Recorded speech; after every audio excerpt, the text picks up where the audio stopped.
Item ಯಾವುದೇ ಇರಲಿ try ಮಾಡಿ ಆಚಿ ಚಿಕನ್ ಮಸಾಲಾ. ಸಚಿವ ಸಂಪುಟ ವಿಸ್ತರಣೆಗೆ ಕ್ಲೈಮ್ಯಾಕ್ಸ್ ಹಂತ ತಲುಪಿದೆ ಅಂತ ಅನಿಸ್ತಾ ಇದೆ. ಯಾಕೆಂದ್ರೆ ಎಲ್ಲರೂ ದಂಡಾಗಿ ಈಗ ದೆಹಲಿಗೆ ಹೊರಟು ನಿಂತಿದ್ದಾರೆ. ಆಷಾಢದ ಒಳಗಡೆ ಮಾಡ್ಬಿಡ್ತಾರೆ ಅಂತ ಅನ್ಕೊಳ್ತಾ ಇದ್ರು. ಆಷಾಢದಲ್ಲಿ ಯಾರು ಕೂಡ ಒಳ್ಳೆ ಕೆಲಸಗಳನ್ನ ಮಾಡಲ್ಲ, ಶುಭ ಕಾರ್ಯಗಳನ್ನ ಮಾಡಲ್ಲ.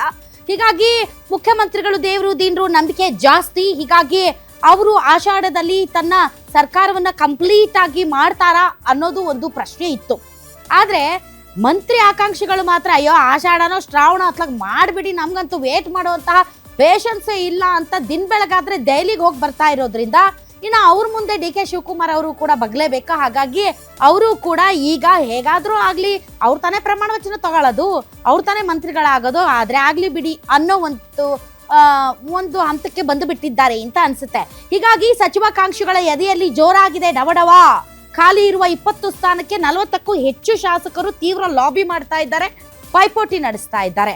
ಇನ್ನೇನು ಕೆಲವೇ ಕ್ಷಣಗಳಲ್ಲಿ ದೆಹಲಿಯತ್ತ ಮುಖ ಮಾಡಲಿದ್ದಾರೆ ಡಿ.ಕೆ. ಶಿವಕುಮಾರ್ ಅಂಡ್ ಸಿದ್ದರಾಮಯ್ಯ.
ಸಚಿವ ಸಂಪುಟ ವಿಸ್ತರಣೆಗೆ ಕ್ಲೈಮ್ಯಾಕ್ಸ್ ಹಂತಕ್ಕೆ ಬಂದು ನಿಂತಿದೆ.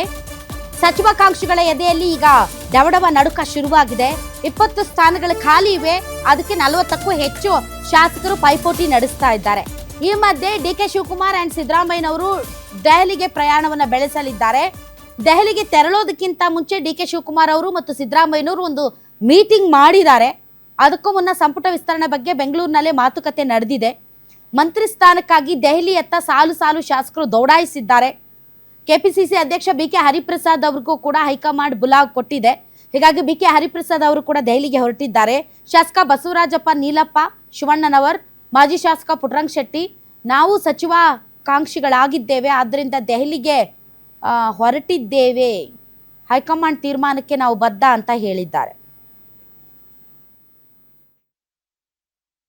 ಡೆಲ್ಲಿ ಕಡೆ ಪಕ್ಷದ ಸಂಘಟನೆ ವಿಚಾರದಲ್ಲಿ ಚರ್ಚೆ ಮಾಡಲು ಕರೆದಿದ್ದಾರೆ. ಅದಕ್ಕೋಸ್ಕರ ಇವತ್ತು ಹೋಗ್ತಾ ಇದ್ದೀವಿ. ಅದೆಲ್ಲ ಅವರು ತೀರ್ಮಾನ ಮಾಡ್ತಾರೆ. ಈಗಾಗಲೇ ಕರ್ನಾಟಕ ಪ್ರದೇಶ ಕಾಂಗ್ರೆಸ್ ಕಮಿಟಿಯ ವತಿಯಿಂದ ಮತ್ತು ಆಲ್ ಇಂಡಿಯಾ ಕಾಂಗ್ರೆಸ್ ಕಮಿಟಿಯ ವತಿಯಿಂದ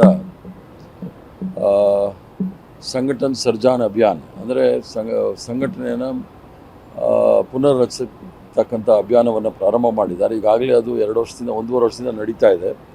ಈಗ ಕರ್ನಾಟಕದಲ್ಲಿ ಮಾಡಬೇಕು ಅಂತೇಳಿ ಘೋಷಣೆ ಮಾಡಿದ್ದಾರೆ. ಅದ್ರ ಬಗ್ಗೆ ಚರ್ಚೆ ಮಾಡಲಿಕ್ಕೆ ಹೋಗ್ತಾ ಇದ್ದೀನಿ. ಬಾಕಿ ವಿಚಾರಗಳೇನಾದರೂ ಅವ್ರು ಚರ್ಚೆ ಮಾಡಿದ್ರೆ ಚರ್ಚೆ ಮಾಡ್ತೀವಿ.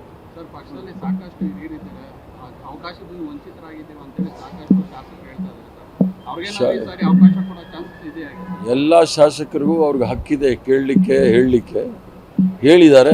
ಅದರ ತೀರ್ಮಾನವನ್ನು ಹೈಕಮಾಂಡ್ ತೆಗೆದುಕೊಳ್ಳುತ್ತೆ. ಹೈಕಮಾಂಡ್ ಎಲ್ಲ ವಿಚಾರವನ್ನು ಭಾಳ ಕೂಲಂಕುಷವಾಗಿ ನೋಡಿ ತಮ್ಮ ತೀರ್ಮಾನವನ್ನು ಹೇಳ್ತಾರೆ.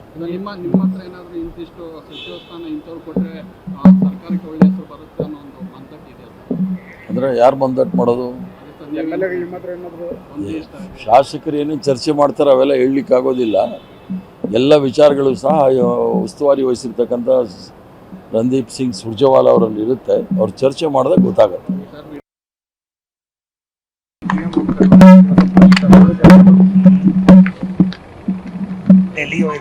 ಎಲ್ಲಿಗೆ ಸರ್ ಏನಾದ್ರು ಅಹವಾಲು ಸಲ್ಲಿಸ್ತಿರೋ ಹೈಕಮಾಂಡ್ ಹತ್ರ ಎಲ್ಲ ಕೇಳೋದಂತ ಕೇಳ್ತೀವಿ ಅಷ್ಟೇ.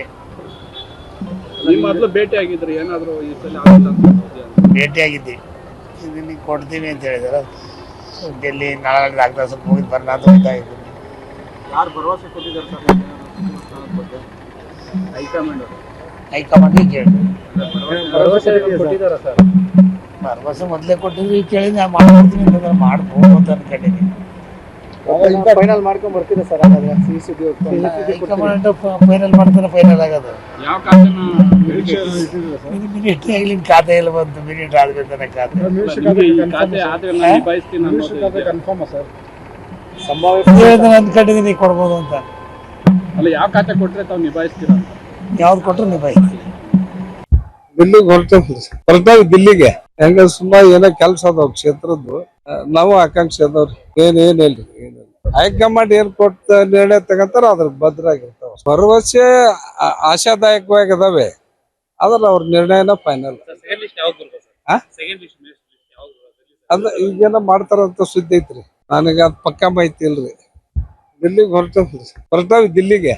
ಹೆಂಗ ಸುಮಾರು ಏನೋ ಕೆಲಸ ಅದಾವ ಕ್ಷೇತ್ರದ್ದು, ನಾವು ಆಕಾಂಕ್ಷಿ ಅದಾವ್ರಿ. ಏನಿಲ್ರಿ, ಹೈಕಮಾಂಡ್ ಏನ್ ಕೊಟ್ಟ ನಿರ್ಣಯ ತಗಂತಾರ ಅದ್ರ ಭದ್ರಾಗಿರ್ತಾವ. ಭರವಸೆ ಆಶಾದಾಯಕವಾಗಿ ಅದಾವೆ, ಆದ್ರ ಅವ್ರ ನಿರ್ಣಯನ ಫೈನಲ್. ಓಕೆ, ಇನ್ನೇನು ನಾಳಿದ್ದು ಅಂತಿಮ ಪಟ್ಟಿ ಹೊರಗಡೆ ಬರುವಂತಹ ಸಾಧ್ಯತೆ ಇದೆ. ಇದಕ್ಕೋಸ್ಕರ ಸಚಿವರುಗಳು ಬಹಳ ದಿನಗಳಿಂದ ಲಾಬಿ ಮಾಡ್ತಾ ಇದ್ದಾರೆ, ಶಾಸಕರುಗಳು, ಮಾಜಿ ಸಚಿವರುಗಳು.